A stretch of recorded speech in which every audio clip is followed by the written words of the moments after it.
So he clearly identified both the poles of the illness, depression میں کیا ہے اور تیزی میں کیا ہے.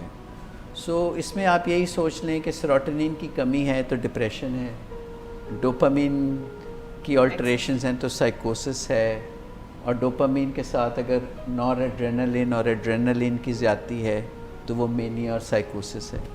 ٹھیک ہے. اور going on to your further question, M R I سے اس میں آپ کو اسٹرکچرل چینج نظر نہیں آئے گی برین میں, but it is absolutely paramount that we rule out organic causes of the illness, کہ کئی دفعہ کوئی رسولی ہوتی ہے دماغ میں جو کہ یہ موڈ سوئنگز کو پروڈیوس کر رہی ہوتی ہے, کیونکہ موڈ سوئنگز دماغ کے خاص ایریاز میں ہوتے ہیں جی, اور وہاں اگر لیٹ سے کوئی ٹیومر ہے یا کوئی انجری ہے, اور کئی دفعہ مرگی کے مریضوں کو بھی ایسی چیزیں موڈز میں آتی ہیں, چینجز آتی ہیں. سو whilst you can rule out other illnesses through MRIs and CT scans, but you cannot make a definitive diagnosis of bipolar illness if those tests are negative.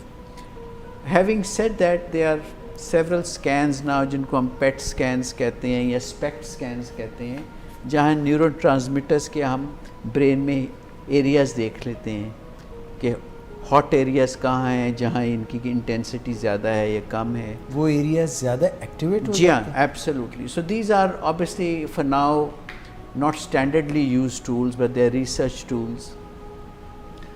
ایک اور سلسلہ ہے جو ہمیں پتہ ہے کہ ایک صحت مند شخص میں صبح کے وقت قدرتی طور پہ اسٹیرائڈس پروڈیوس ہوتے ہیں تاکہ اس کو دن کے لیے تیار کیا جائے. Referring to diurnal rhythm. جی ہاں, ڈائرنل ریدم. اور شام میں وہ جب اندھیرا ہو جاتا ہے تو اسٹیرائڈ کی انٹرنل پروڈکشن کم ہو جاتی ہے. And we know for sure through lots of research کہ یہ کارٹیکو اسٹیرائڈ کی جو پروفائل ہے یہ الٹی ہو جاتی ہے ڈپریسڈ مائنڈ میں. رات کو وہ زیادہ بہتر فیل کرتے ہیں کہ اس میں رات کو اسٹیرائڈ کی پروڈکشن ہوتی ہے.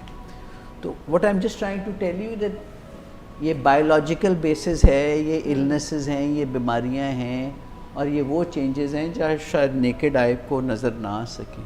بالکل سر. تو لوگ کہتے ہیں یار یہ بہانے کر رہا ہے, مکر کر رہا ہے,